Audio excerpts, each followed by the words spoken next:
Vamos a empezar entonces con la sesión de clase no magistral sobre competencias y estándares. Nos dejo con Beatriz Sábalo. Gracias. Buenas tardes. Yo creo que sería una buena idea que se movieran los que puedan más adelante. Hay un hueco enorme acá al medio y facilita si acaso hay preguntas para escuchar bien.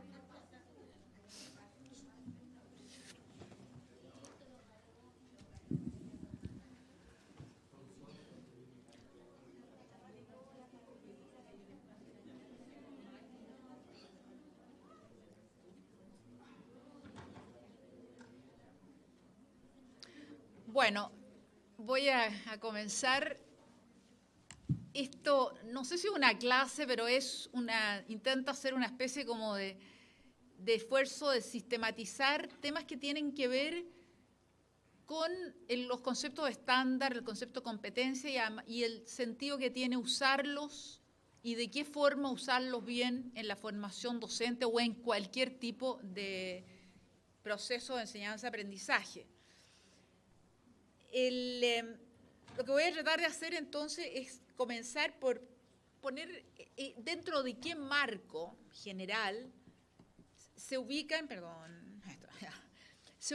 la discusión sobre estándares. No es porque de repente aparece un documento que se llama Estándares Orientadores de la Formación Inicial Docente, o aparece otro documento que se llama Estándares de lo que sea, como tuvimos también estándares FIT. Hay muchos tipos de estándares en otras partes del mundo. Hay una como discusión o quizás un uso de dos palabras que a mi juicio son muy parecidas, que es el concepto de competencia y el concepto de estándar.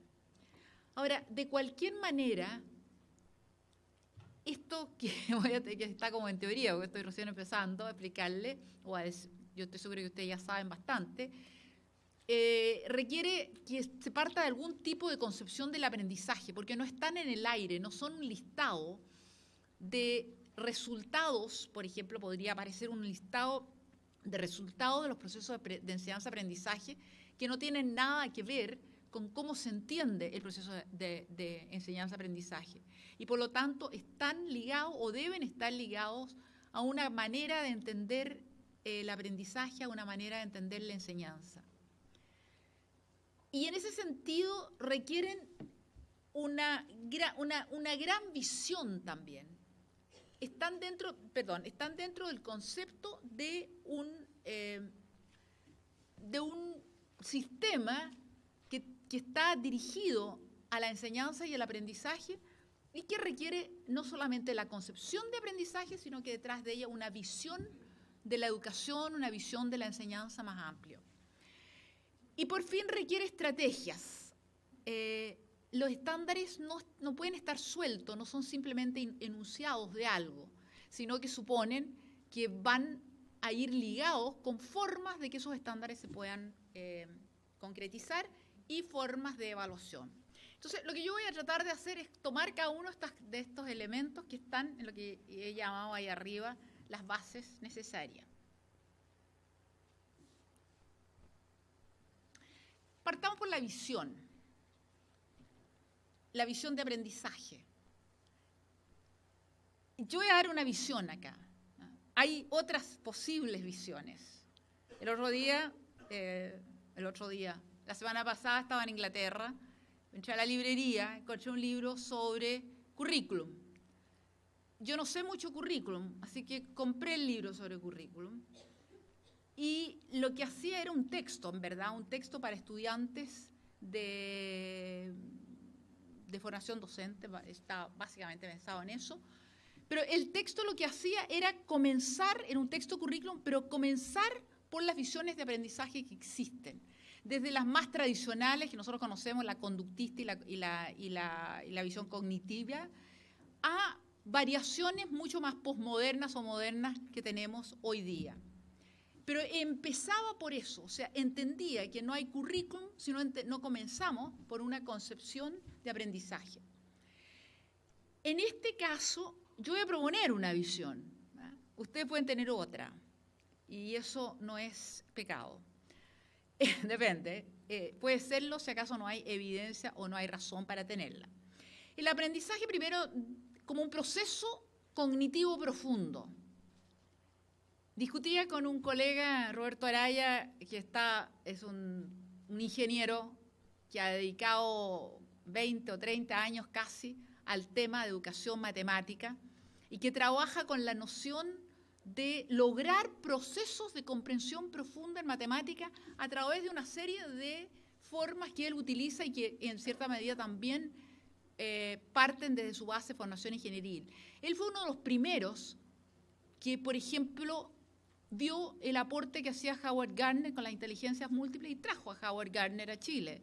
Y tuvimos una reunión hace unos 20 años atrás en el edificio Diego Portales, ex Diego Portales, Gabriela Mistral, que se llenó con una presentación sobre la variedad de inteligencias y la importancia de del uso de esa inteligencia en pro de un aprendizaje, de un concepto de aprendizaje profundo.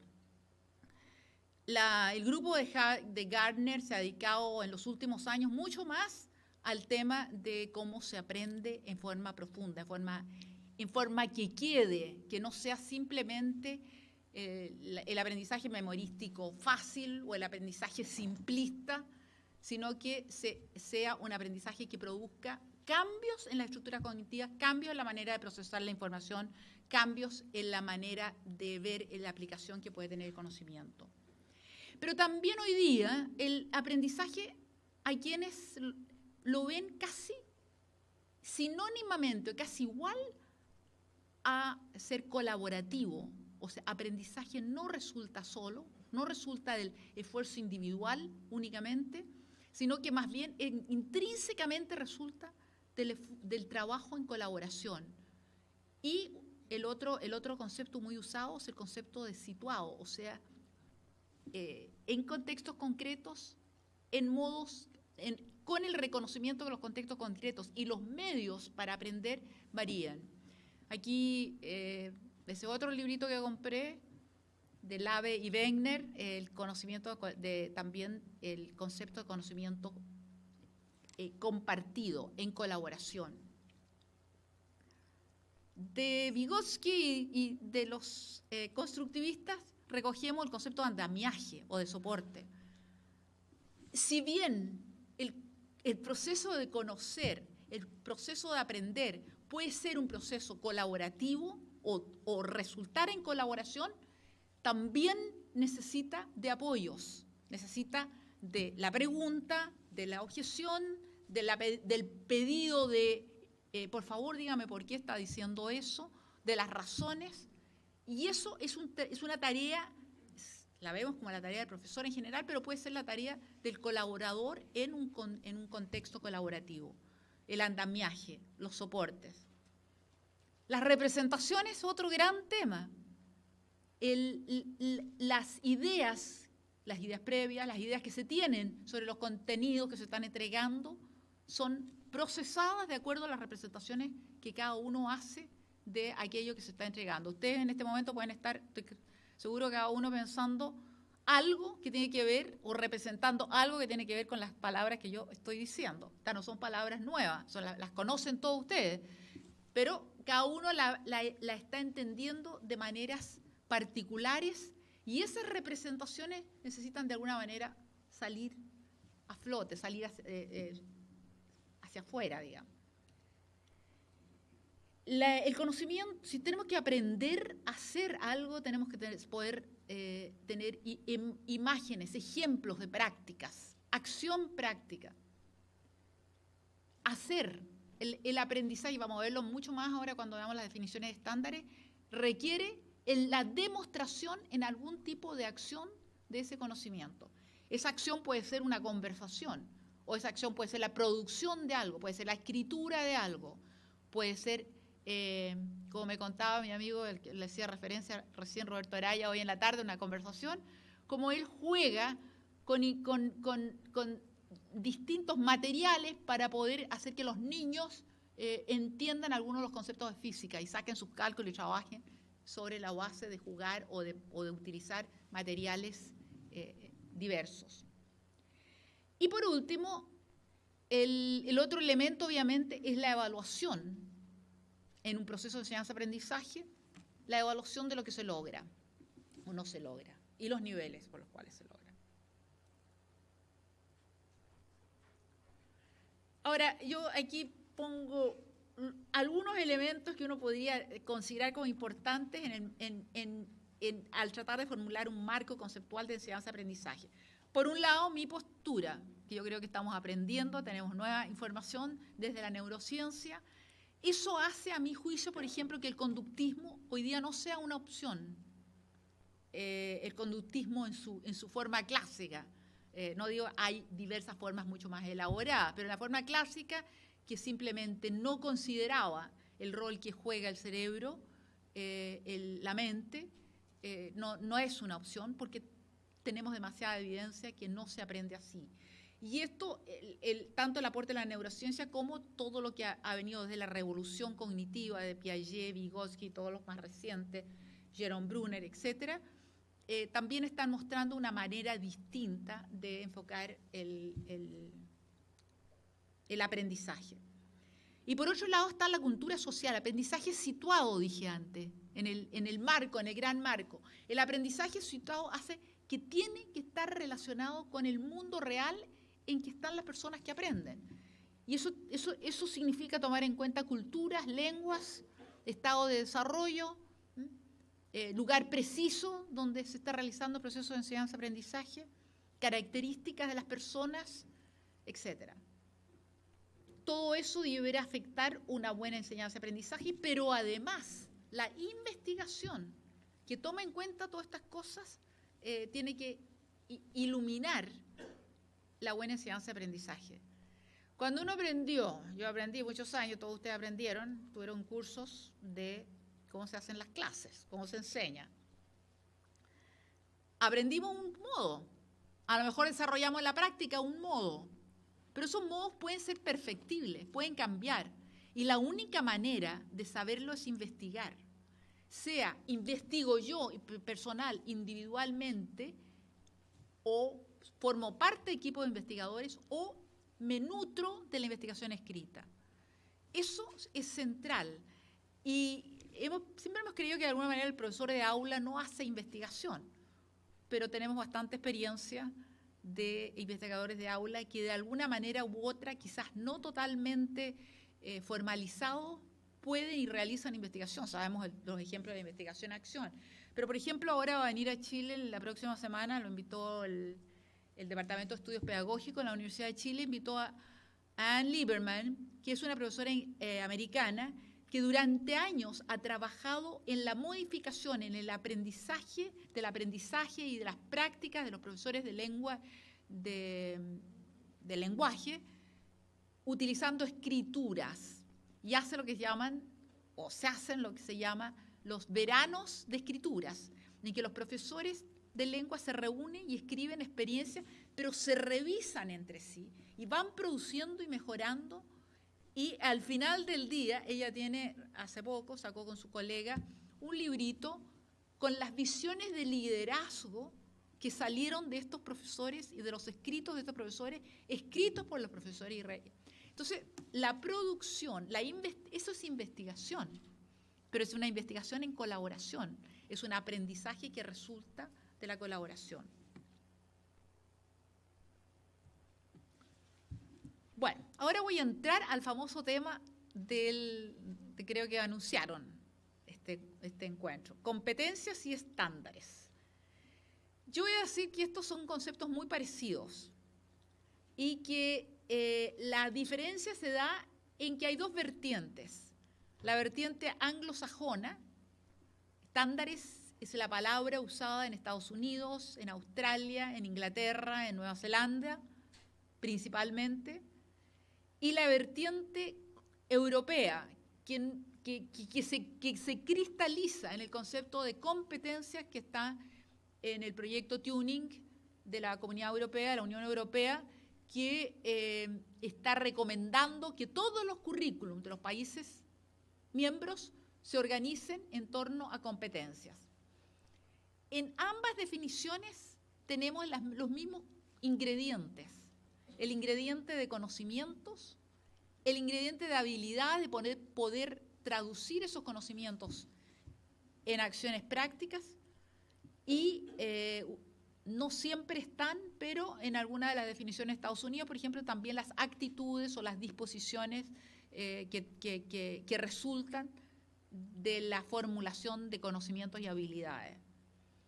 Y eso mismo está en las definiciones, en el concepto de competencias europeo, que entre paréntesis ha estado manejado por los proyectos, se ha utilizado como parte de componente de los proyectos MESESUB pasados y actual también.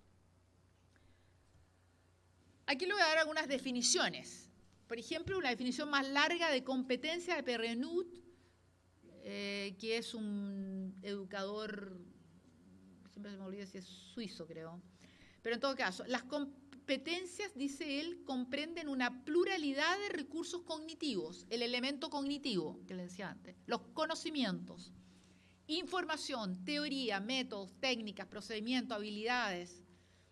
Él agrega actitudes, que no siempre está en el concepto estándar, adquirido en la formación, y su puesta en juego, es decir, conocimiento y acción, conocimiento y puesta en práctica, demostración. Entre paréntesis, si alguien quiere preguntar algo entre medio, no hay problema, pueden levantar la mano, es mucho mejor. Entonces dice, su puesta en juego, o sea, un conjunto, y lo que hace es describir la gama de posibles elementos que entran dentro de lo que él llama recursos cognitivos, pero decir que la otra parte es la puesta en juego, mediante esquemas operativos, maneras de concebir cómo voy a traducir aquello que sé en acción y que permitan movilizarlo según las circunstancias concretas, conocimiento situado. O sea, las definiciones que se expresan acá, tenemos conocimiento, ¿cómo se llama? Lo que dijimos al comienzo, una base cognitiva fuerte y un concepto de acción opuesta o traducción, digamos, de lo que se conoce en acción. Y esto en circunstancias concretas, que es lo que le da el carácter situado. Mucho más simple la definición de Carlos Marcelo García, que más bien sigue la definición anglosajona, y dice que habla de la capacidad de actuar en situaciones profesionales, poniendo en juego para ello conocimientos y habilidades. Esas son dos definiciones de competencias. En cambio, la definición de estándar, más simple, la del australiano Lawrence Ingwerson, pero también es exactamente igual en la jerga, llamémoslo así, de los americanos, todo aquello que debe saber y ser capaz de hacer, por ejemplo, en el caso de la formación docente, quien egresa a la formación. O sea, es decir, el conjunto de recursos cognitivos, todo lo que debes saber, y la puesta en juego mediante esquemas operativos que dice Perrenut en la acción, en este caso en la formación docente, en la acción docente.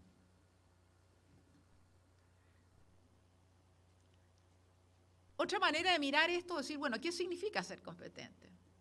Generalmente nosotros lo entendemos como a modo coloquial, hacer bien lo que tengo que hacer. Yo digo que alguien es competente cuando cumple la tarea que le encargaron o que ella misma se encargó a sí mismo, bien.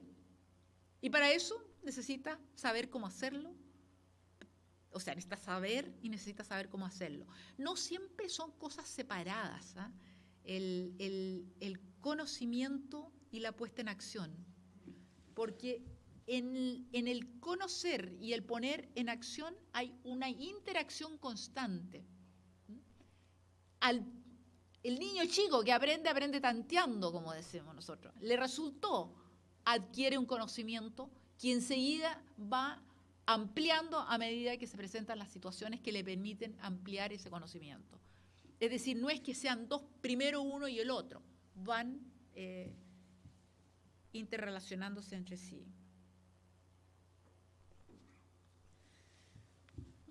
Entonces ahora nos vamos a hablar de los estándares.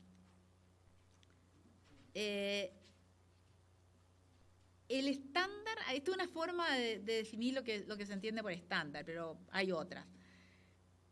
Son herramientas que nos permiten emitir juicio, estamos usando esa definición. Herramientas que nos permiten emitir juicio e iluminar decisiones respecto a lo que el otro sabe o puede hacer. Y aquí estamos haciendo una distinción entre quizás la competencia como lo que yo sé y soy capaz de hacer y lo que la otra persona que me ve desde afuera juzga que yo efectivamente sé y soy capaz de hacer. Es decir, el estándar define lo que es necesario saber, define los conocimientos que son necesarios para ciertas acciones y cómo debieran demostrarse estos conocimientos en la acción. Y por lo tanto, en general, el estándar es un criterio, una fórmula que permite juzgar la calidad de algo. Es una manera de definirlo, de describirlo.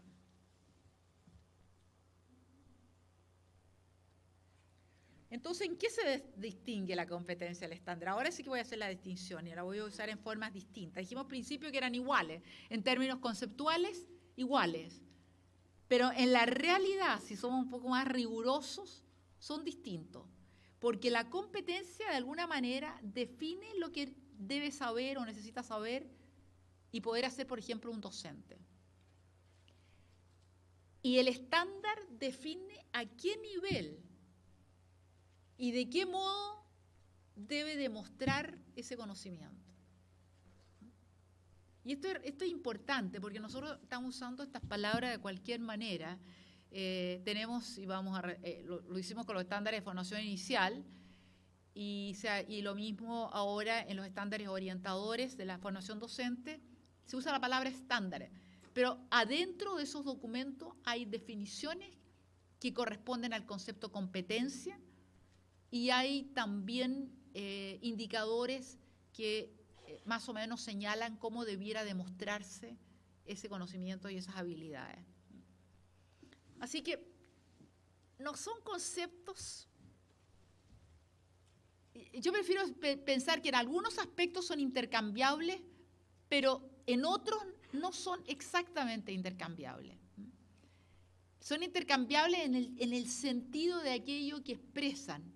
Y vuelvo a repetirlo, los conocimientos, las habilidades, las disposiciones, o las actitudes, son distintos en el sentido de que hay progresión en el modo como estas habilidades o estos conocimientos se demuestran, y esa progresión es definida, las características de las etapas en esa progresión es definida o puede ser definida por lo que se llama estándares.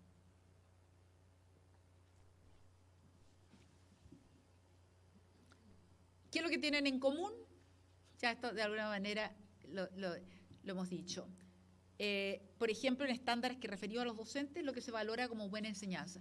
En ese sentido, yo no sé si conocen el trabajo, porque yo creo que es bien importante tratar de conocerlo, aunque sé que no está traducido al castellano, el trabajo de Charlotte Danielson, que en verdad ella elaboró un marco que llama el marco de buena enseñanza, antes del marco de buena enseñanza chileno, y que por lo demás el marco de buena enseñanza chileno está totalmente inspirado en el marco de Danielson. Y ella elaboró ese marco sobre la base de revisar las investigaciones en ese momento histórico, estoy hablando de los años 90, que existían sobre investigaciones sobre lo que es buena enseñanza. Ella hizo una amplia revisión y desde allí desarrolla el marco, lo que ella llama el Framework for Good Teaching. Ella ha modificado ese marco en los últimos años. Hay una versión reciente, estuvo en Chile un par de años atrás y ella me la dio. ¿Por qué? Porque la investigación va mostrando variaciones, va acentuando algunos aspectos y hace que un marco no puede permanecer estático. Pero no necesariamente cambia lo que significa los grandes, enunciados que pueda tener, pero sí las formas de de describir aquello por lo cual la persona va a demostrar que sabe o que puede hacer aquello que está definido en el marco. Por lo tanto, el punto central, ya lo habíamos dicho antes, lo que se valora como buena enseñanza. Y eso implica, de alguna manera, ver las tareas que tiene la enseñanza, las distintas tareas. Tareas de enseñanza pueden ser acciones muy prácticas, conducir a un resultado muy práctico en un trabajo artístico, por ejemplo, o producir una capacidad de aprender un idioma sobre la base de aquellos elementos centrales que son necesarios como para entender o para progresar en ese idioma. Las tareas hay que definirlas. Desde ahí, una vez que tú tienes eso listo, tú puedes decir, esto necesitas saber para poder hacer esto. Y esto lo que es, y así debe demostrarlo, o debería, o podría. Estas son las opciones para que lo muestre. Eso es bien importante. De repente yo uso la palabra debe, y debe no es una buena palabra. Podría es una palabra, de verdad, porque las maneras de demostrar que uno maneja algo pueden ser distintas. Y ese es el problema que tienen muchas de nuestras evaluaciones. Por ejemplo, una de las razones por las cuales yo no estoy contenta con el formato de la prueba de inicia es que no permite respuestas de distinto grado de acuerdo o de certeza o de lo que sea, sino que es o buena o mala. Y en la enseñanza hay muy pocas cosas que son o buenas o malas. Puede haber un error central en el manejo conceptual del contenido, eso sí, claro. Pero cómo yo enseño ese contenido puede ser de muchas maneras. El aprendizaje, volvemos atrás, el aprendizaje es situado.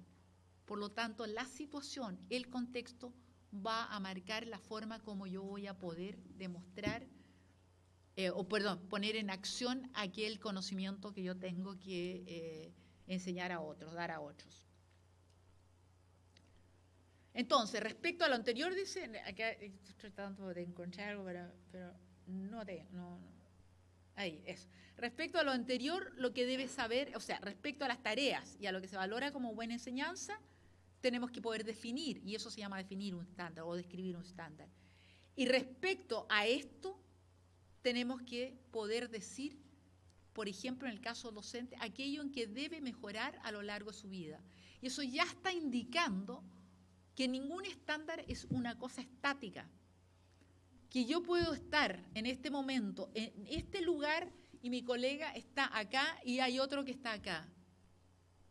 Y ninguno de los tres es bueno o malo en sentido absoluto. Y eso es importante.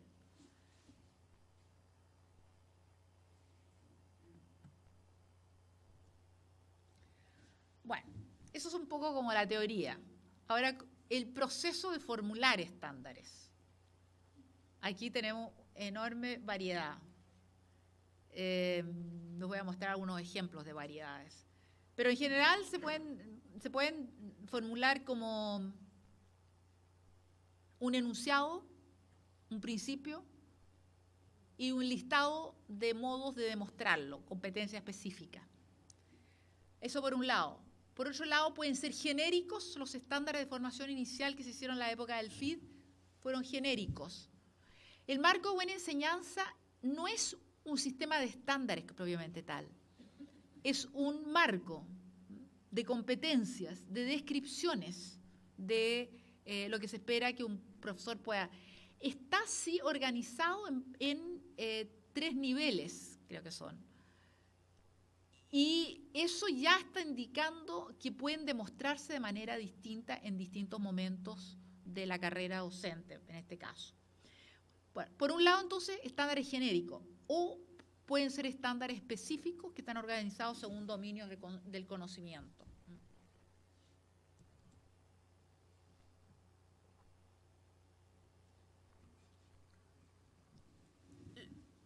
Los estándares, una primera forma es distinguir lo que se llaman los dominios, o las grandes áreas, o las grandes dimensiones, el nombre no importa, pero desde dónde uno va a organizar el sistema.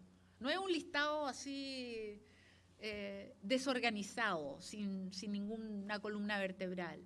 Y aquí le estoy dando 3 ejemplos. Hay estándares en Hong Kong. Estos estándares, yo estuve en Hong Kong hace, no sé, unos 6 o 7 años atrás. Ellos estaban elaborando su marco de buena enseñanza, igual, bien interesante, y habían establecido 4 dominios para elaborar su estándar. El dominio de enseñanza y aprendizaje, el dominio de desarrollo de los y las alumnas, desarrollo de la escuela y profesionalismo. ¿Se ven? Es distinto si nosotros miramos este modelo al modelo chileno. Nosotros aquí tenemos preparación antes de las clases, usted está centrado en la sala de clase. Organización y clima en el aula, enseñanza, y sí comparte el dominio de profesionalismo. La organización de la provincia de Quebec en Canadá, también comparte el dominio profesional. Ese es el elemento compartido en estos 3 sistemas. Pero toma el dominio de enseñanza, todo lo que, por ejemplo, en el de Chile, que es casi todo sobre enseñanza, está todo subsumido en el dominio de la enseñanza en Quebec, y el dominio de la escuela es parecido al área que tiene Hong Kong. O sea, no son iguales.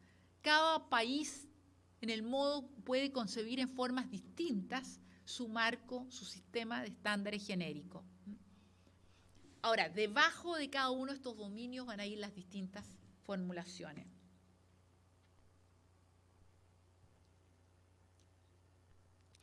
Voy a tomar aquí para decirles cómo se puede, las diferencias, y a lo mejor ustedes las van a notar, a lo mejor no.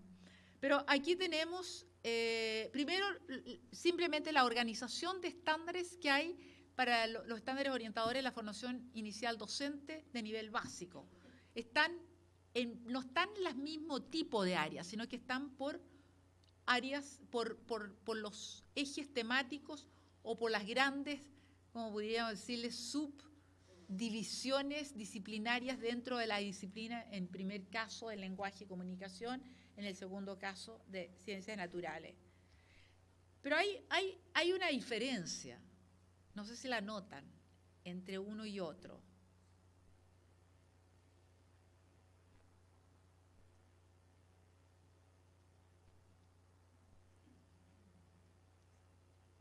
Ambos contienen lista de áreas de contenido.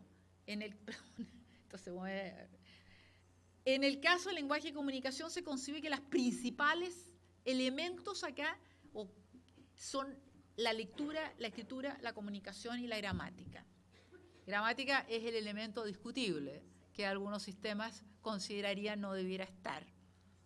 O sea, ya hay en la formulación de los estándares una visión de la disciplina, lo que les decía yo al principio, una visión de la enseñanza, una visión con la disciplina que está detrás de esto. Los estándares, ningún sistema de estándares es neutro.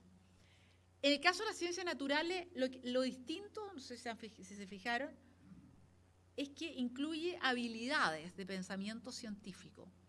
En el fondo, las habilidades están, de alguna manera acá, estas son habilidades. La lectura, la escritura, la comunicación. Acá están las áreas de contenido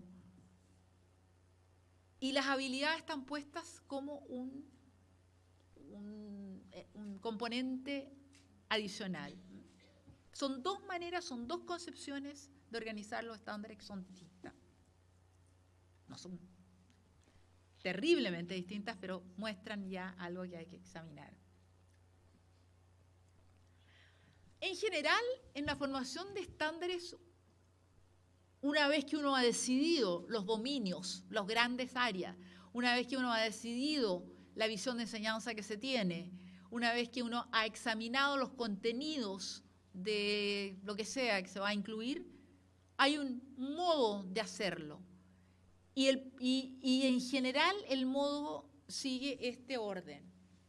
Un enunciado, una frase corta, ojalá de no más de 2 o 3 líneas, y luego ¿Qué conocimientos esa frase corta es la competencia, es el enunciado del estándar, como queramos llamarlo? Tenemos que saber qué conocimientos están incluidos en ese enunciado. Entonces, lo que sigue es aclarar los conocimientos que se necesita tener para llegar a la competencia indicada.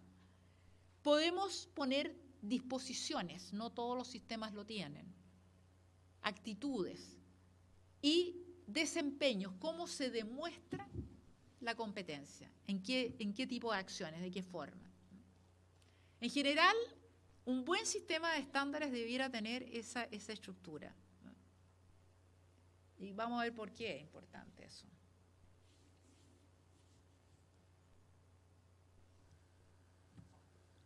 Aquí les voy a dar un ejemplo de estándares genéricos que tiene precisamente el enunciado, conocimientos, disposiciones, desempeño. Esto está tomado de Estados Unidos. En Estados Unidos es interesante porque hay todo un proceso de cambio. Nosotros aprendimos en Estados Unidos todo el proceso de estándares y las formas. Ellos en formación docente han tenido un sistema de estándares hace tiempo, genéricos, que los estados adoptan si quieren o no, y algunos estados modifican esos sistemas y hacen su propio sistema. Pero varios de los sistemas comprenden estos tres elementos: conocimiento, disposición y desempeño. Entonces, el enunciado, o sea, la competencia comprende los conceptos centrales, las herramientas de investigación de las disciplinas que enseña y puede crear experiencias de aprendizaje que sean significativas para sus alumnos. Este es un estándar genérico, habla de las disciplinas que enseña.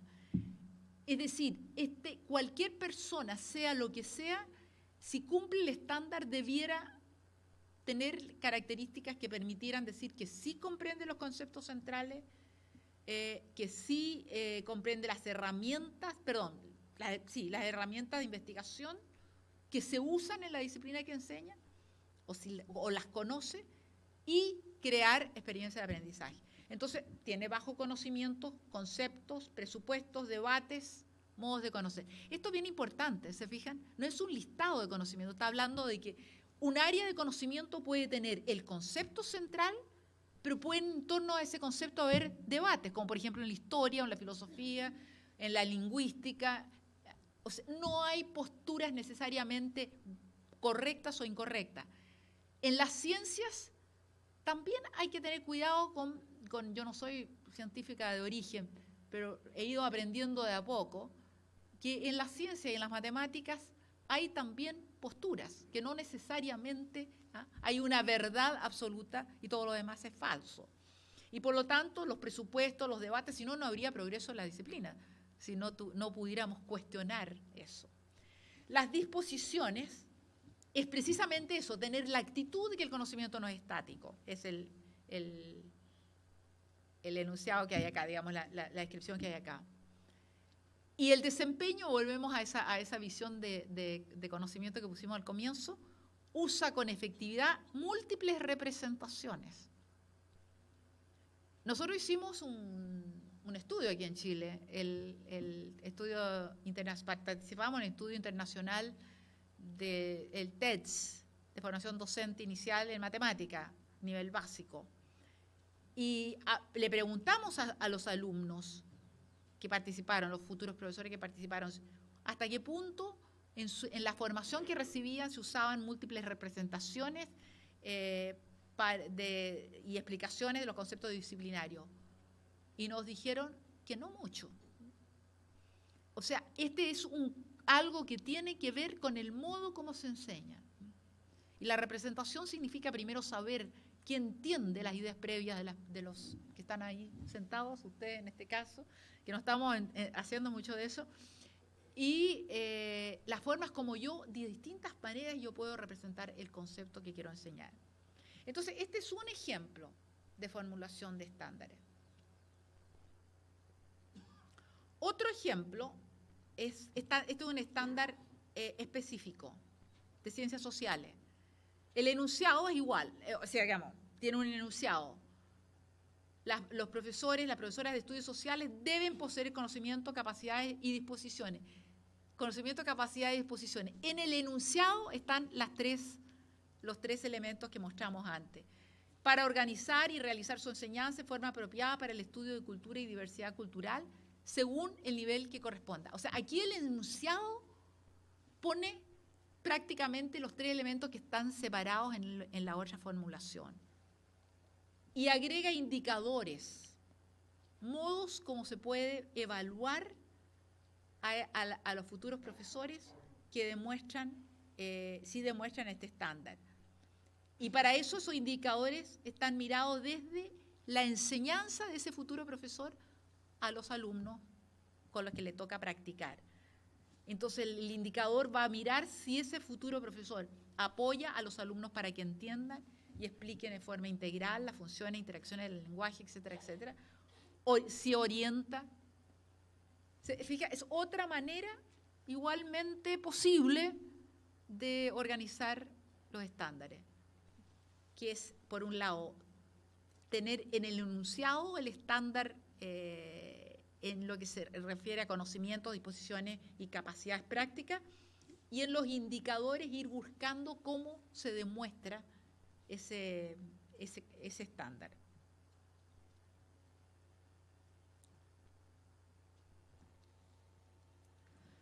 Ahora, para poder escribir estándares, y esto es lo más difícil, hay ciertos criterios que son centrales. Primero, el estándar no puede tener 4 o 5 ideas distintas, porque es imposible verificarlo en la práctica. Por lo tanto, cada estándar, cada enunciado de un estándar, tiene que focalizarse en una idea clave, que tiene que ver con la materia, con la disciplina, con el foco de atención, de aprendizaje y de enseñanza que se tenga. La reacción clara, sin carga ideológica. Voy a mostrar un ejemplo. La reacción del enunciado debe permitir que se observe, o sea, no puede ser una cosa que piensa en forma imaginativa sobre XX. ¿Cómo voy a saber si piensa en forma imaginativa? Tiene que ser un estándar que yo pueda, que el externo, que el profesor que está formando al otro pueda observar. Eso no quiere decir que no puedan haber muchos procesos mentales interesantes, pero tengo que saber cómo yo podría saber sobre ese proceso mental. Observables, válidos. Y esto es bien interesante, reconocibles por los buenos profesores. Esto se hizo en Chile con el marco de buena enseñanza. Se mandó a todo Chile, a los profesores, y se les preguntó si esto les hacía sentido. Cuando nosotros estábamos haciendo los estándares del FID, del proyecto de formación inicial docente, hicimos un borrador y hicimos un taller con profesores. Y en ese taller, antes de mostrarles los estándares que teníamos, les pedimos que nos indicaran cuáles eran las características que ellos, o sea, los elementos que ellos consideraban importantes de una buena enseñanza. Y cada uno de los profesores nos fue diciendo cosas distintas. Cuando los miramos en su conjunto, vimos que cabían perfectamente, con algunas modificaciones, en el sistema que nosotros habíamos armado. Pero podría ser que no hubiese sido así. Y ahí habríamos tenido que preguntarnos, porque los profesores o futuros profesores tienen que reconocer en aquello que está formulado algo que hacen o que pueden hacer, que es parte de la tarea diaria. Y esto segundo es bien importante, no prescriptivos, no suponer que hay una sola forma de ejecutarlos. Y por último, ni demasiado preciso, tan preciso que termina siendo una lista de cotejo, una cosa, ni demasiado amplio, que sería el que no lo haría casi imposible de ser observado. Aquí les voy a dar el enunciado de los enunciados de los estándares del FID, que hicimos el FID. El FID tenía 4 dominios, que son los mismos del marco de buena enseñanza. Preparación para el aprendizaje, creación de un clima favorable en el aula, enseñanza, interacción y profesionalismo después. Esto está en la enseñanza para el aprendizaje. Estos son los estándares que teníamos ahí, o que tenemos, o que están todavía ahí, y que definen esto. Son 1, 2, 3, 4, 5, lo que marcaría una buena enseñanza, una buena relación enseñanza-aprendizaje en el aula, observable en el aula.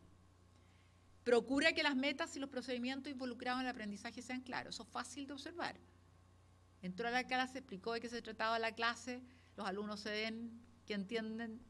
O sea, hay muchas maneras de observarlo. Procura que el contenido de la clase sea comprensible. Cuando hace preguntas, hay respuestas. O si no hay respuesta, o si no hace preguntas, uno podría preguntarse sobre el grado en que es comprensible. Hace preguntas que hacen pensar. O sea, va más allá de asegurarse que ese mínimo que se ha planteado como objetivo de la clase lo hace. Retroalimenta. Y todos sabemos esto, pero cuando uno va a observar una clase, muchas veces ve algunos de estos comportamientos y no otros.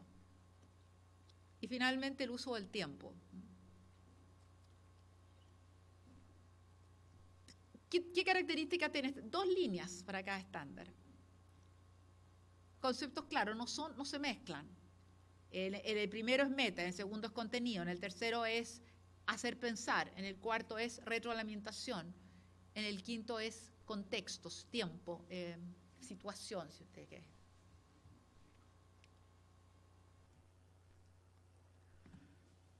En los estándares orientadores, si hubiera tenido tiempo, lo hubiera revisado todo y habría sido entretenido hacerlo. Pero los estándares orientadores del FID actuales. Tomé aquí 2 áreas, una en escritura y una en geometría. Las reacciones, el estilo de las reacciones, ¿cómo las encuentras? ¿Similares o distintas?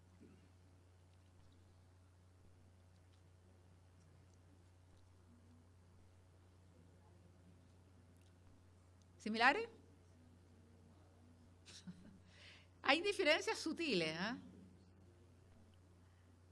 Yo no me había metido en esto, a pesar de que lo he tenido, hay colegas míos que han trabajado de cerca en estos estándares, los de escritura, los de geometría lo hizo la Católica. El de escritura, el estándar 5, estoy poniendo ejemplo, comprende los procesos de producción escrita y es capaz de iniciar en la escritura a los alumnos y alumnas. Ahí hay un estándar parecido al que vimos en el segundo ejemplo, en que el conocimiento y la acción están mezclados. El segundo que tiene sabe cómo enseñar a sus alumnos y alumnas para que sean escritores frecuentes. El modo de formulación es un poco equívoco, porque dice, sabe cómo enseñar a sus alumnos para que sean escritores frecuentes. ¿Qué quiere decir eso? ¿Que más tarde en su vida van a ser escritores frecuentes? ¿O que van a escribir en el aula? Va a depender de los indicadores que ponga, del modo como operacionalices. En geometría es capaz de conducir el aprendizaje de la forma geométrica. Ahí el problema es que, ¿qué quiere decir? Que es capaz de conducir. ¿Mm? Ese es el punto al que abre la ambigüedad. Claro. Es capaz de conducir, o sea, si no tengo un parámetro que claramente me diga cuál es la vara o el ancho, cualquier sea la información. Ahora, lo tienen, porque tienen muchos indicadores debajo de esto. Pero nada más que hablando del enunciado.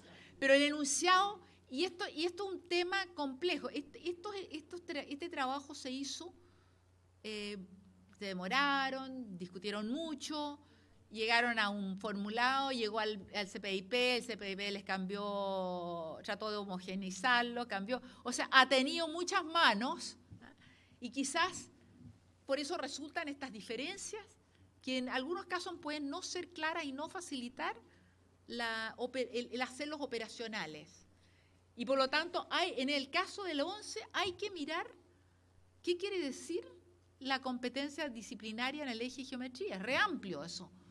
Entonces, tienen que haber indicadores, y los hay. Pero quizás debió haber estado el estándar más preciso, de manera que no tuviesen la necesidad de tener una lista enorme y larga de indicadores. Ahora le voy a tomar otros dos, historia y habilidad de pensamiento científico.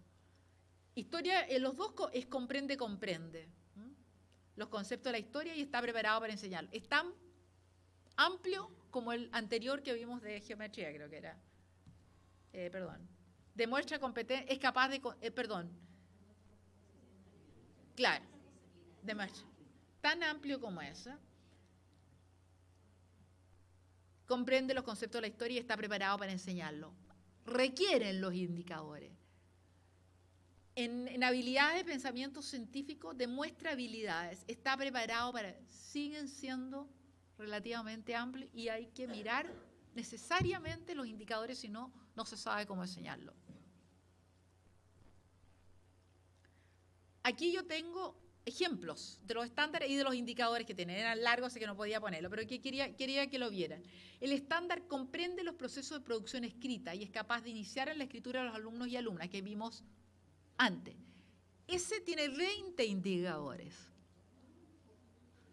Uno de los cuales es evalúa frecuentemente los productos escritos de sus estudiantes e infiere de ellos el conocimiento que estos alcanzan para poder a su vez retroalimentar la enseñanza.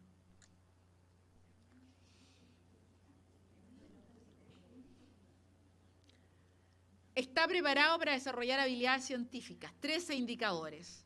Maneja estrategias para aprovechar las explicaciones intuitivas de los estudiantes sobre los fenómenos naturales como hipótesis que puedan ser desafiadas, complementadas y sometidas a verificación. ¿Cuál de esos dos es más preciso?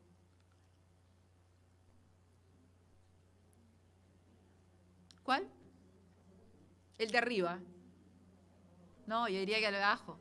Porque el de arriba dice, evalúa frecuentemente los productos e infiere el conocimiento de los productos escritos. Acá maneja estrategia, por lo menos te está diciendo que tiene 1, 2, 3, 4, 5 estrategias que te permiten, que son observables. Bueno, estos son ejemplos para que vean lo difícil que es producir un buen sistema de estándares y la necesidad de que personas como ustedes los miren con ojo crítico, si es que están de acuerdo, obviamente, con los presupuestos iniciales. Si no están de acuerdo con los presupuestos iniciales que yo puse, entonces es otra manera como se van a mirar.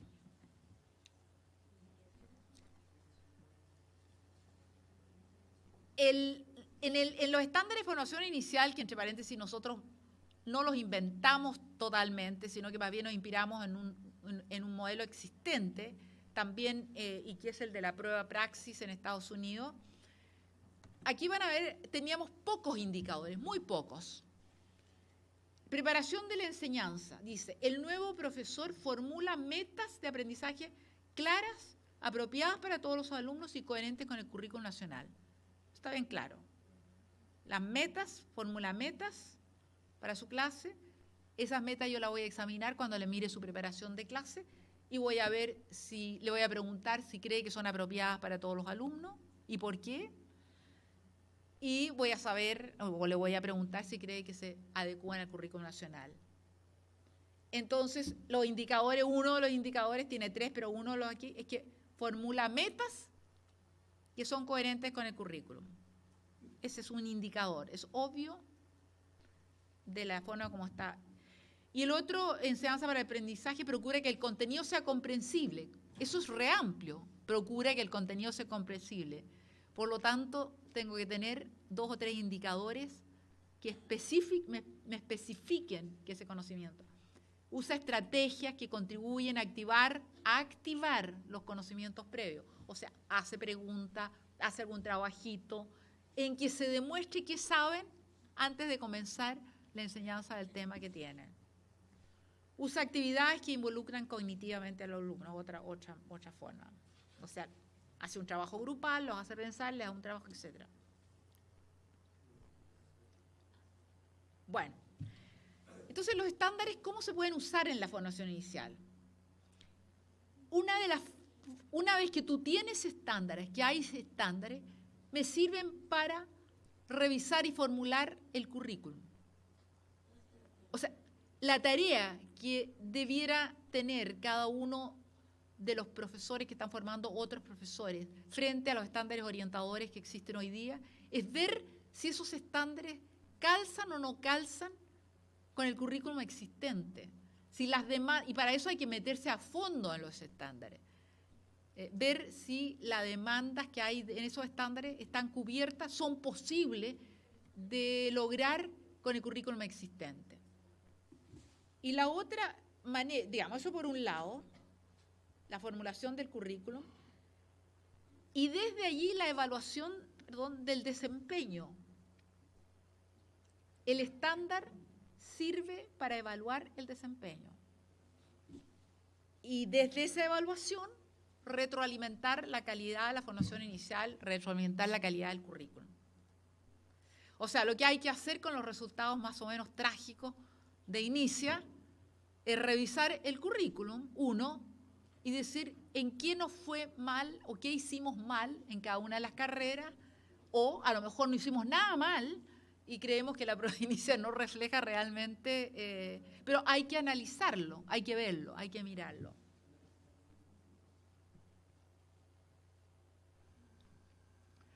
Yo hice, cuando estaba en el FIT todavía, hice un pequeño ejercicio de revisión curricular desde un estándar, desde todos los estándares, pero este es un ejemplo.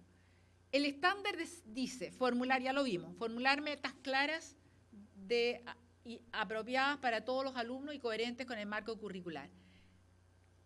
¿Qué debes saber para poder hacer eso? Entonces, esto no necesariamente es dogma, se me ocurrió nomás. Perdón. Debe poder trabajar con estudios y casos que ilustren la relación entre aprendizaje y características de los alumnos y contenido. Casos, ejemplos, materiales. Debe saber el contenido que tiene que enseñar. Por lo tanto, tengo que asegurarme que para que formule metas claras en la clase de ciencias sociales o en la clase de matemáticas, sabe exactamente o ha tenido oportunidad, esa es la palabra usada quizás mejor, ha tenido oportunidad de aprenderlo dado el contenido curricular que hay. Debe saber que las gamas de procesos cognitivos diversos pueden ser estimulados por las actividades de enseñanza, que hay distintas actividades que eso se puede hacer. Y eso tiene que aprenderlo en un curso de didáctica, en un curso de metodología general y obviamente los distintos modos de evaluar. Y lo que debe poder hacer, debe poder organizar la secuencia de contenido, ¿sí? Tiene que aprender entonces la metodología para una planificación de clase, y eso ustedes lo saben bien.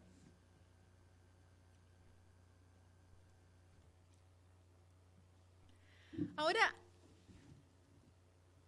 idealmente, los estándares debieran ser los mismos a través de toda la carrera docente, porque se demuestran en niveles distintos. Un mismo estándar en la formación inicial va a ser distinto a la entrada o al egreso. No llegaron en blanco, pasaron 12 años viendo a profesores en el colegio. Saben cómo se enseña bien o mal, han visto eso. Por lo tanto, hay ciertas ya representaciones de la enseñanza que están ahí. En el ingreso a la docencia podemos decir que el estándar puede medir, supuesto que en el Chile, por ejemplo, lleguemos a tener un proceso de habilitación posterior al egreso de la universidad, podría medir la capacidad demostrada después de 1 año o 2 años en el sistema educativo y después en la carrera docente. Inglaterra tenía un sistema, yo lo encontraba estupendo el sistema. Tiene los mismos estándares y va mostrando con el mismo estándar en un solo cuadro lo que sería la forma como lo demostraría el profesor principiante, el profesor que ha llegado, por ejemplo, a lo que ellos llaman el nivel threshold, que es el nivel medio, y después aquellos que son calificados como excelentes o muy buenos, como sería en el caso de nuestros profesores destacados, que dan las pruebas especiales. Y lo tenía en un solo cuadro, pero el gobierno actual cambió eso y simplificó al máximo los estándares y ahora a mí me parece que ya no tienen la calidad que tenían antes. Aquí hay un ejemplo de estándar de progresión en geografía. Este es un trabajo que hizo Paula Pogré, que algunos conocen porque ha venido a Chile varias veces, en Argentina, porque el Instituto Nacional de Formación Docente Argentina decidió, ellos tienen en Argentina las provincias manejan la formación docente, pero ellos tienen la posibilidad de dar algunos marcos comunes. Entonces le pidió que organizara digamos, el producir un set de estándares en las disciplinas para la educación media allá. Y ella lo que hizo, y me dijo a mí, que no copió, pero se inspiró en los mapas de progreso que teníamos nosotros, y propone un estándar al promediar la formación inicial, al finalizar la formación inicial y en los primeros años de desempeño profesional. El mismo estándar. Entonces, ustedes van a ver, si lo leen con cuidado, cómo va ampliando las capacidades y los conocimientos y las interpretaciones en cada etapa. Ahora, hacer esto requiere un trabajo de personas que tienen mucha experiencia en la observación y en el apoyo a profesores en distintas etapas de su desarrollo. Pero poder formularlo y corregirlo, quizás una vez que se aplica o se ensaya, es interesante. Por ejemplo, elabora, analiza e interpreta cartografía, gráficos y datos estadísticos de diferentes escalas. Esto a medio camino de la formación inicial. Al finalizar, hace lo mismo, analiza, interpreta cartografía, georreferenciados a diferentes escalas. Las palabras cambian. En los primeros años, diseña y coordina en sus clases debates y simulaciones en torno a problemas, favoreciendo el desarrollo de juicios razonados. Entonces va buscando modos en que se vaya desarrollando, con quizás en este caso, un mayor nivel de aplicación práctica, un mayor nivel de atención al trabajo concreto con los alumnos.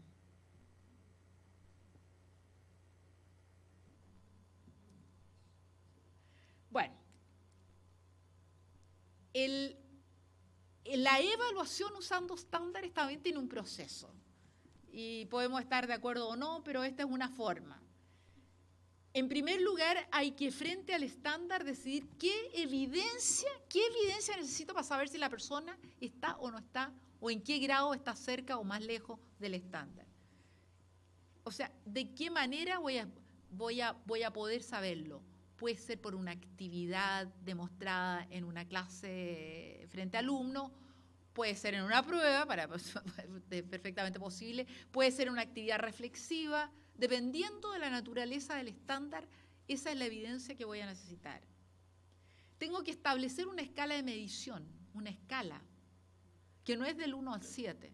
Ojalá a nosotros en Chile se nos acabara esa escala y tuviéramos una chica, porque todo se mide de 1 a 7, que es una cosa horrible. Pero una escala de 1 a 3 o de 1 a 4 que permite mostrar niveles de desempeño frente a ese estándar y las reglas que usaría para ponerlo en un lugar o en el otro.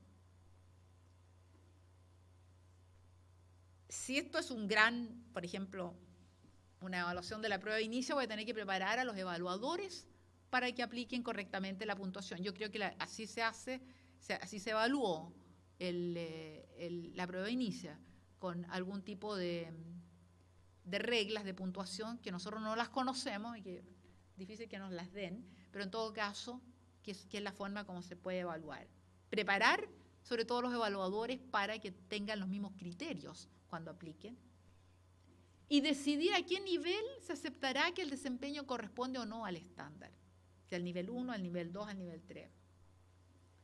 Y finalmente pueden haber prototipos de desempeño que sirven para ilustrar hasta dónde se puede llegar o cómo se puede llegar. Voy a dar unos ejemplos.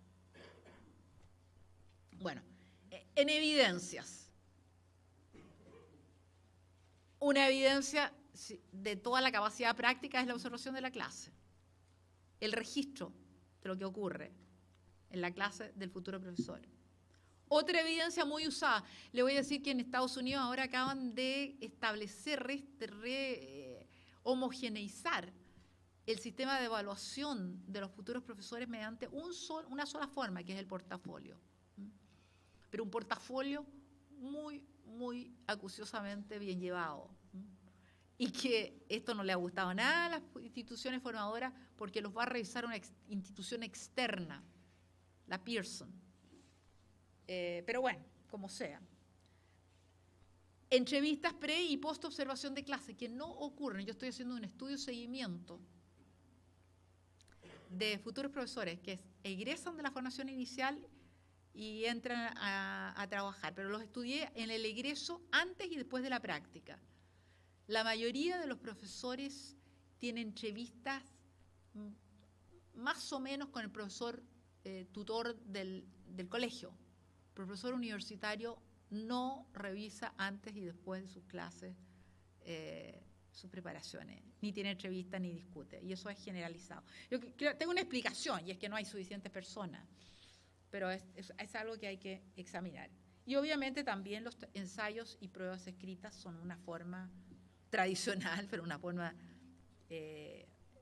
bastante importante también, sobre todo los ensayos. Estamos hablando de que nuestros profesores no saben escribir o no quieren escribir o no pueden escribir.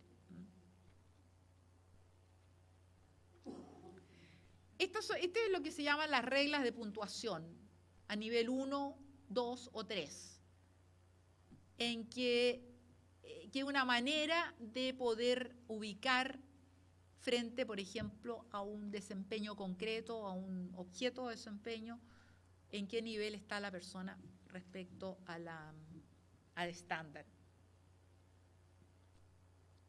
Demuestran no comprender, por ejemplo, esto se refiere a conocimiento, demuestran no comprender por qué es importante familiarizarse con las experiencias previas de los alumnos y no sabe nada de sus alumnos. O demuestra algún conocimiento y sabe algo sobre los alumnos. O demuestra un buen conocimiento y una comprensión clara de las experiencias previas de los alumnos. ¿Se fija? Son niveles y uno los puede ubicar exactamente ahí o entre medio del 1 y el 2 o entre medio del 2 y el 3.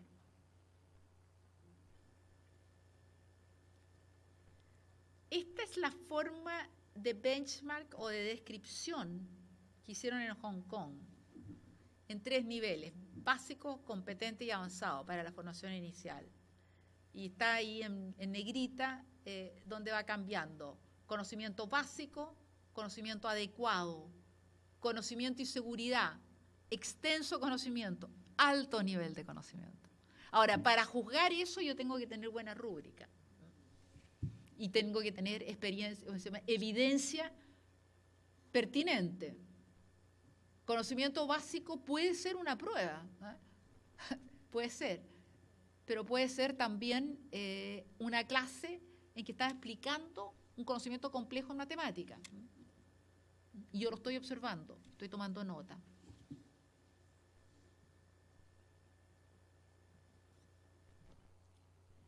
Bueno, esto es sobre preparación de evaluadores.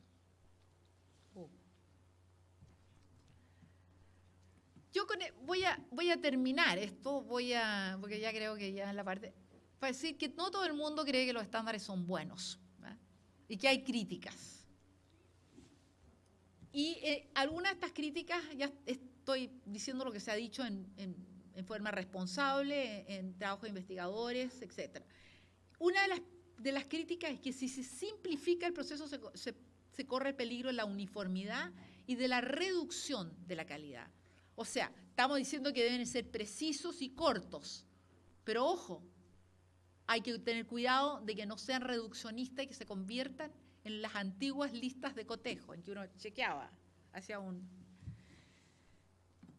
Otra crítica es lo que llama Ball y Day y otros, el performatismo. Es que convirtamos el estándar y la medición del estándar en el sumum, es decir, en la descripción perfecta o completa de la calidad. La calidad es más que eso. Y lo que pasa es que en el mundo actual, en que estamos tan llenos de pruebas estandarizadas, lo que estamos haciendo es transformando el concepto de calidad en un concepto de performance, de desempeño reducido. Ah, ya. Gracias.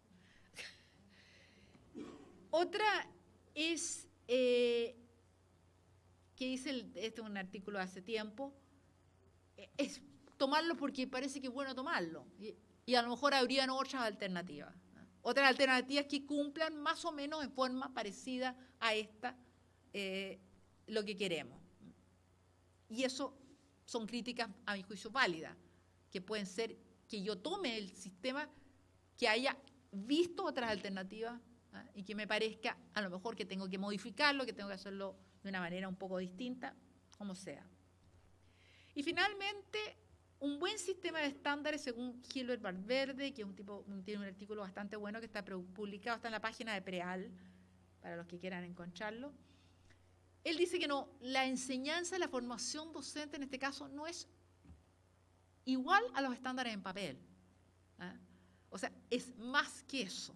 Y eso lo sabe todo un buen profesor que en su clase no está centrado en 1, 2, 3, 4, 5 aspectos muy precisos de la enseñanza-aprendizaje. Si bien puede haber gran participación, y es aquí donde yo creo que es lo que ha pasado con los estándares orientadores, de mucha gente, porque en esos estándares participó mucha gente, profesores, académicos, qué sé yo, las propuestas deben ser técnicamente sólidas. Alguien tiene que revisar la calidad técnica de la propuesta. Por ejemplo, las diferencias en las formulaciones, la amplitud de una versus la estrechez de otra. O sea, hay que asegurarse que el sistema no haga agua simplemente por una falta de revisión cuidadosa de acuerdo a los cánones, digamos, de elaboración de. No cualquier estándar propicia mejoras de calidad, no porque sea estándar asegura la calidad. Y esta otra cosa importante, no deben ser mejores ni peores que los demás instrumentos de política curricular. Hay otros instrumentos, ¿no es cierto? Hay la lectura de libros, hay la lectura de ensayo, hay trabajo, hay muchas otras formas. Y además los estándares nos ayudan para evaluar. Los estándares nos ayudan para orientar o para mirar el currículum de formación. Y además, no creer que porque tenemos estándares vamos a corregir la inequidad. Tengamos un estándar que dice que el profesor debe observar las diferencias en la sala de clase. Sí, pero eso no necesariamente corrige, porque puede que si bien las observa, no haya cambiado su actitud frente a las diferencias. Y son perfectibles. Por eso, idealmente, instituciones como ustedes deberían revisar los estándares orientadores en cada una de las disciplinas y ver qué les parece bueno o qué les parece que pudiera ser mejorado. Muchas gracias. Nos pasamos un poco.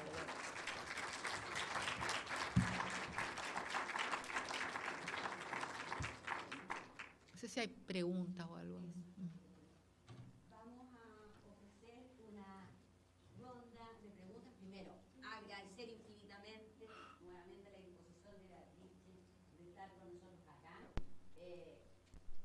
Plantearnos un tema en donde yo diría que estamos haciendo camino al andar, la complejidad quedó más que contundentemente evidenciada, sobre todo cuando tenemos que llegar a una sinfonía entre competencias, estándares y cómo esto dialoga con nuestros perfiles de egreso. Creo que estamos empezando un camino que no es simple y que implica un manejo epistemológico sobre esos cuerpos que son absolutamente necesarios. Claramente que si esto no se trabaja en equipo, la posibilidad de llegar a puerto me parece doblemente más difícil. Bien, en atención a la hora, colega, tengo una propuesta, Beatriz. Abrir el micrófono, recoger las preguntas y luego tú categorizas u ordenas y yo le pido además a todos mis colegas que ojalá sean lo más precisas, de modo que podamos organizarnos en términos de tiempo. ¿Hay algún micrófono inalámbrico que yo pueda correr para los Eso. académico, como la vez anterior. Ahí lo traje, gracias. Otro. Entonces lo vamos a hacer de esa manera, vamos a dar una vuelta de preguntas. Ya no hay que quedar, lo paso primero porque hace rato que está.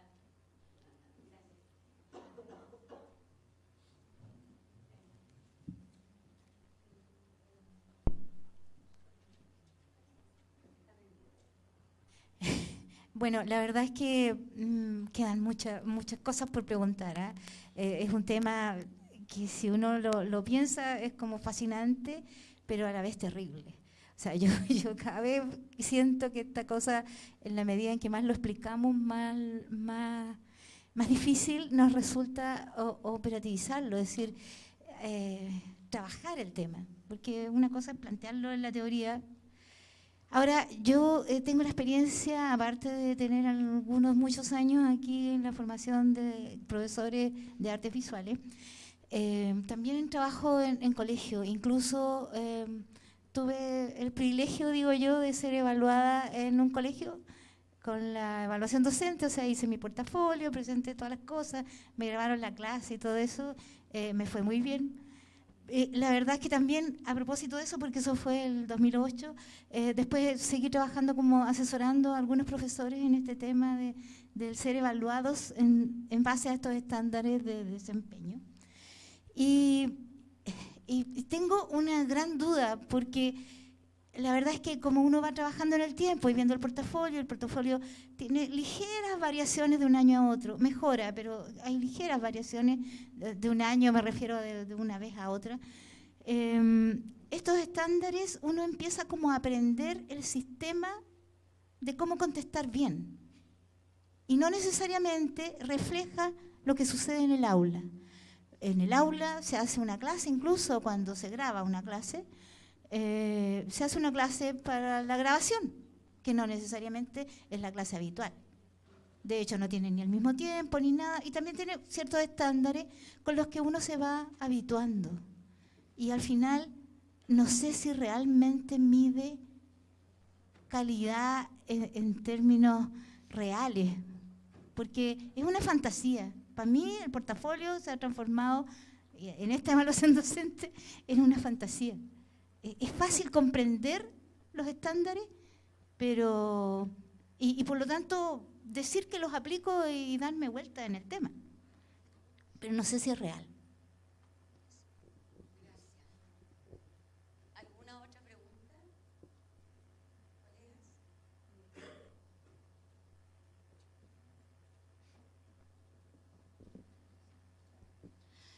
En alguna parte de su presentación usted señaló que los estándares no eran ideológicos, no tenían un componente ideológico. No debiera ser. O no debiera. ¿Ya? La pregunta es por qué no debieran, porque si están vinculados a una visión de aprendizaje y por lo tanto una visión epistemológica, es difícil no concebirlos como anclados a una ideología también.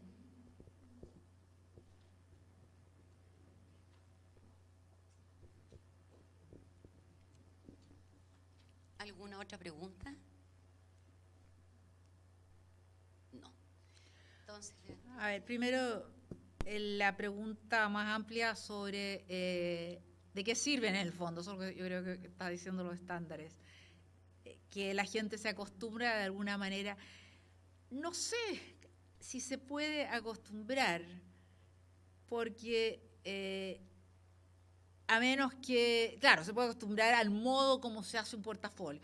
Yo me acuerdo que en la discusión que se hizo de que por qué nosotros teníamos un sistema formativo versus un sistema de evaluación de los profesores vinculado a resultados de los alumnos, y se discutía precisamente eso, que el portafolio o la observación de la clase, el video de la clase, iba a ir arreglado por los profes. El tema es que si ese arreglo es malo, porque el profesor va a hacer lo mejor que cree que debe hacer. Si tú tienes un buen sistema de rúbricas y de evidencia y de decisiones por los cuales ubicas a una persona, te vas a dar cuenta al tiro. si tú le pides a tus alumnos o filmas la clase de un alumno y todos te hacen la mejor clase, está bien, pero la mejor clase no va a ser igual en todos. Van a haber unos que la van a hacer mejor, otros que la van a hacer, que van a tener problemas, y otros más difíciles, ¿te fijas? Siempre se va a demostrar la diferencia. Y ese es el argumento por el cual hemos peleado mucho para no tener un tipo de evaluación restringida, que más o menos te haga una prueba con preguntas y respuestas, como es un poco la prueba de la asignación, la AEP.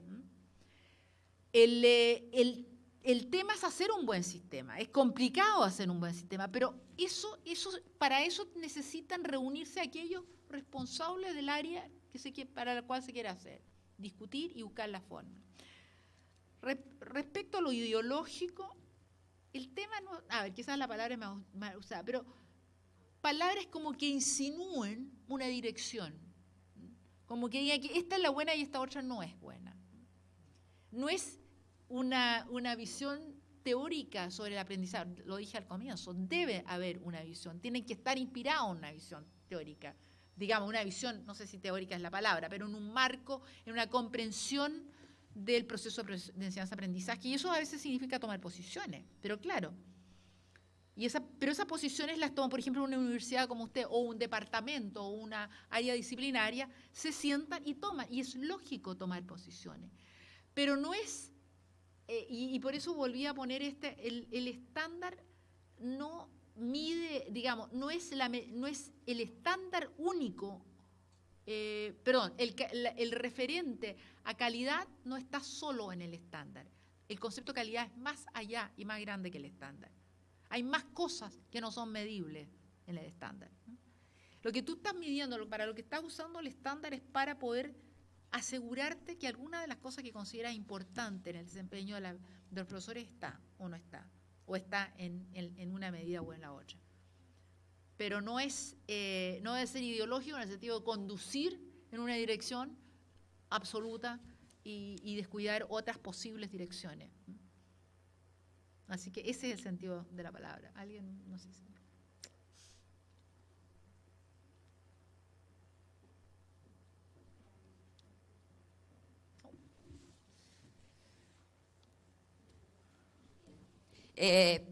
Pido un aplauso para Beatriz. En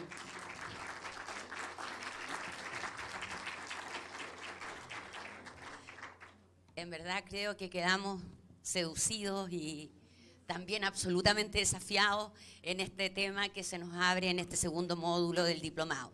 Invito a todos los colegas a pasar a servirse un café y luego desplazarnos a las salas, y el equipo de Abigail se queda aquí en el auditorio, los otros a las salas de medios educativos al frente, los otros 3 equipos de trabajo. Gracias. Gracias. Ya.